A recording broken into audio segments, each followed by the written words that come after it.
जय श्री राम। सभी राम भक्तों को मेरी राम राम। भक्तों, कल से आगे की कथा, राम कथा प्रारंभ करते हैं।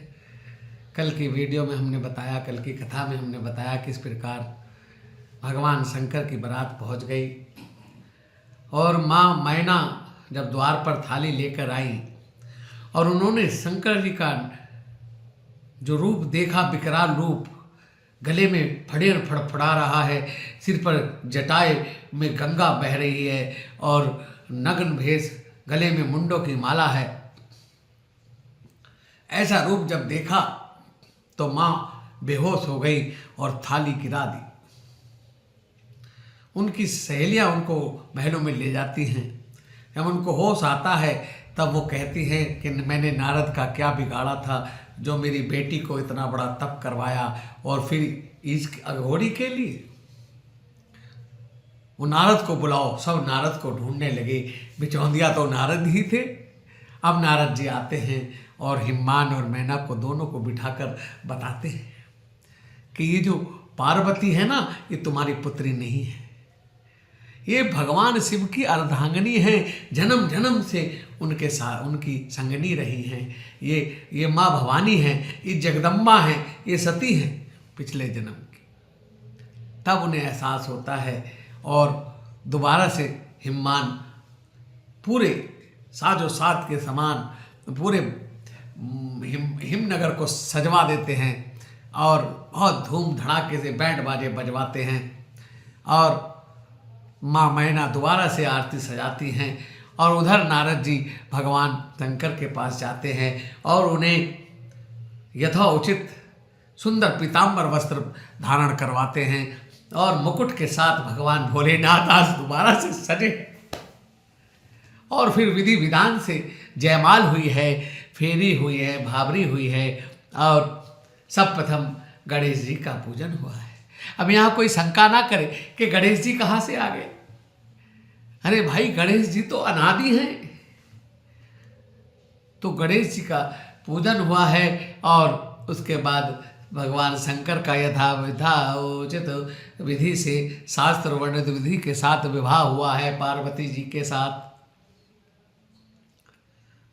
इस प्रकार कुछ वर्षों बाद शंकर पार्वती जी के यहाँ कार्तिक महाराज ने जन्म लिया है और उन्होंने तारकासुर का वध किया है। इस प्रकार ये कथा यहीं पर रुकती है। अब उधर हम बालकांड में प्रवेश करते हैं और उधर ये कथा याज्ञवल्क्य जी भारद्वाज जी को सुना रहे थे। अब भारद्वाज जी बड़े मन लगाकर सुन रहे थे। याज्ञवल्क्य जी कहते हैं, तुमने मुझसे पूछी थी राम कथा और मैंने तुम्हें सुनाई है शिव कथा। इसका मतलब तुम्हारा भक्ति राम जी के चरणों में डर है। जिसकी भक्ति राम जी के चरणों में डर होगी वही शिव जी की कथा सुन सकता है।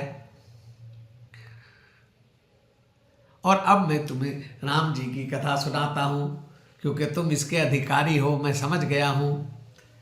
अब यहाँ से बालकांड अयोध्या में हम प्रवेश करते हैं।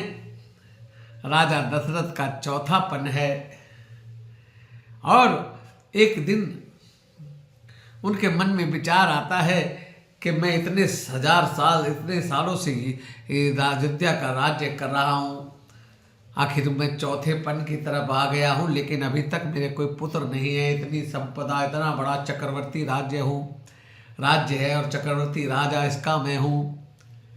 तो वो जिनके मन में चिंता व्यापी तो वो सीधा गुरु विश्वामित्र के पास गुरु वशिष्ठ के यहाँ, अपने गुरु के यहाँ जाते हैं और साष्टांग दंडवत करके उनको अपनी व्यथा कहते हैं कि गुरुजी, आखिर मेरा दुख दूर कीजिए और देखिए क्या मेरे भाग्य में एक भी पुत्र नहीं। तब गुरुजी कहते हैं, राजन, मैं तुम्हारा भाग्य देख रहा हूँ, क्योंकि गुरु वशिष्ठ त्रिकालदर्शी थे। वो भूत भविष्य वर्तमान सब देख सकते थे। सिद्ध महापुरुष थे, सिद्ध महात्मा थे और उनकी खानदान के गुरु थे वो। कितनी ही पीढ़ियां उनके सामने निकल गई।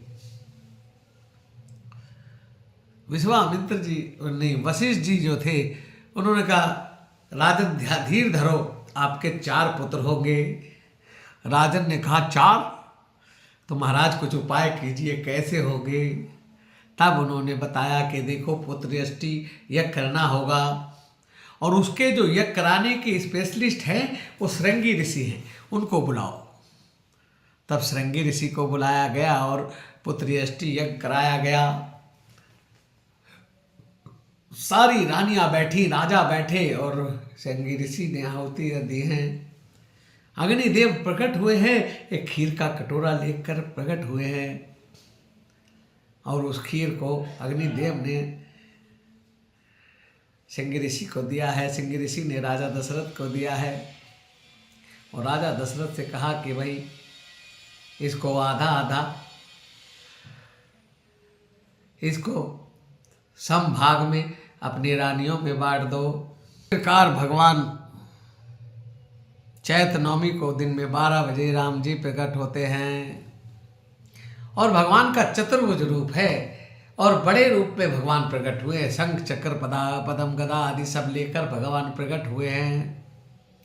और माता कौशल्या प्रार्थना करती है, भय प्रकट कृपाला दीन दयाला कौशल्या हितकारी हर्षित महतारी मुनिमनहारी अद्भुत रूप विचारी।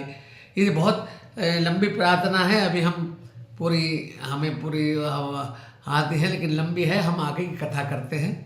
तो भगवान नाम प्रकट होकर माता से कहते हैं कि माता बताओ मैं क्या करूं, क्या मैं रावण को मार दूं, क्या करूं मुझे बताओ। माता कहती है तो बहुत बात का चरित्र है, अभी आपने जो करना है वो सुनो। माता पुनि बोली सोमति डोली तजौ तात यह रूपा कीजे शिशु लीला ति प्रिय शीला सो सुख परम अनूपा। माता कहती है कि इस रूप को तजो और छोटे से बालक बन जाओ, मेरी गोदी में आ जाओ और माता को सुख दो पुत्र होने का, तभी तो लोगों को पता चलेगा मेरे घर पुत्र हुआ है। अब तुम इतने बड़े प्रकट हो गए, बताइए कौन मानेगा कि मेरे गर्भ से आए हो। तो भगवान ने सुनि बचन सुजाना रोदन ठाना हुई बालक सुरभूपा। अब उधर दासियां कौशल्या के दरवाजे के बाहर कान लगाकर खड़ी थी कि बच्चे के रोने की आवाज आए और हम महाराज के पास जाकर कहे कि महाराज लाल हुआ है, पुत्र हुआ है।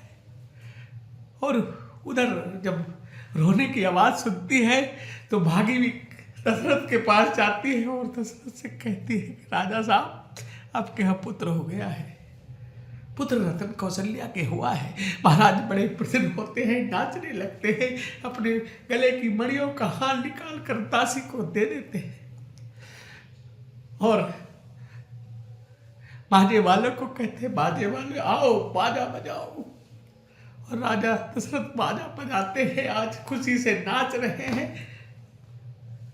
भगवान का प्रकाट्य हुआ है, भगवान का अवतार हुआ है, लेकिन राजा दशरथ के लिए पुत्र हुआ है, क्योंकि राजा दशरथ ने पिछले जन्म में ये वरदान मांगा था कि भगवान जब तुम मेरे घर पैदा हो तो मैं तुम्हें भगवान ना मानूं, मैं पुत्र मानूं।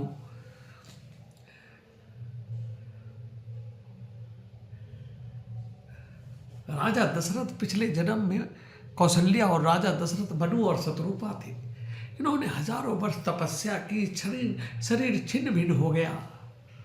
तब आकाशवाणी हुई कि हे मनु शत्रुपा, मैं तुम्हारी तपस्या से प्रसन्न हूं,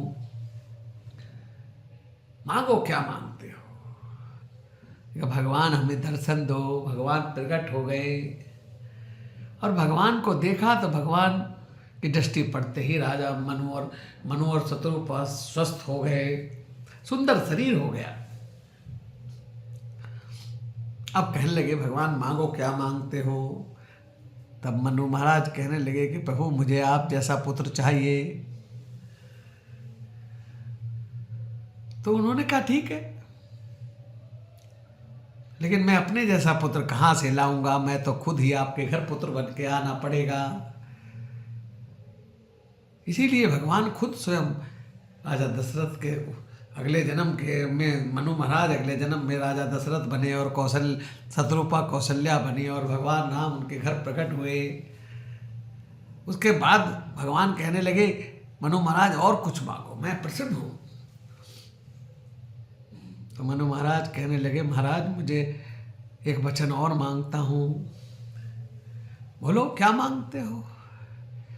कि जब आप मेरे घर प्रकट हो, मेरे घर आप अवतरित हो, मेरे घर पुत्र बनकर आओ तो मेरा मैं आपको भगवान ना मानूं, मैं अपना पुत्र मानूं। और कुछ मांगना चाहते हो? हाँ, कि मेरा पुत्र के प्रति प्रेम इतना बढ़े कि अगर मेरा आपसे वियोग हो, पुत्र से वियोग हो तो मेरे प्राण निकल जाए, मेरी मृत्यु आ जाए, ये मांगता हूँ। फिर कौन मांगता है? राजा मनु ने मांगी है। इसीलिए जब राम का बिछोह हुआ तो राजा दशरथ ने 6 बार राम राम कहकर स्वर्गधाम को चले गए। हम वापस राम जी के जन्म के प्रसंग में आते हैं। ये तो हमने पिछली एक वार्ता सुनाई। अब राम जी के जन्म का ये भी एक कारण था। राम जन्म के कई कारण हैं।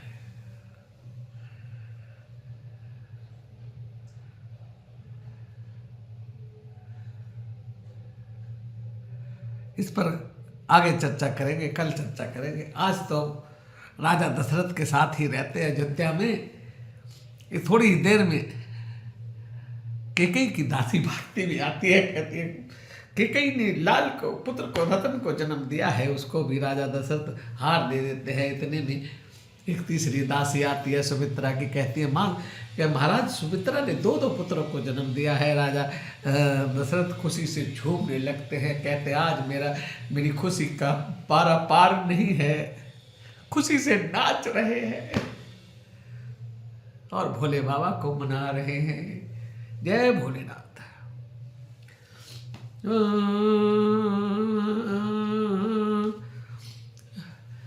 जय कन्हैया लाल की।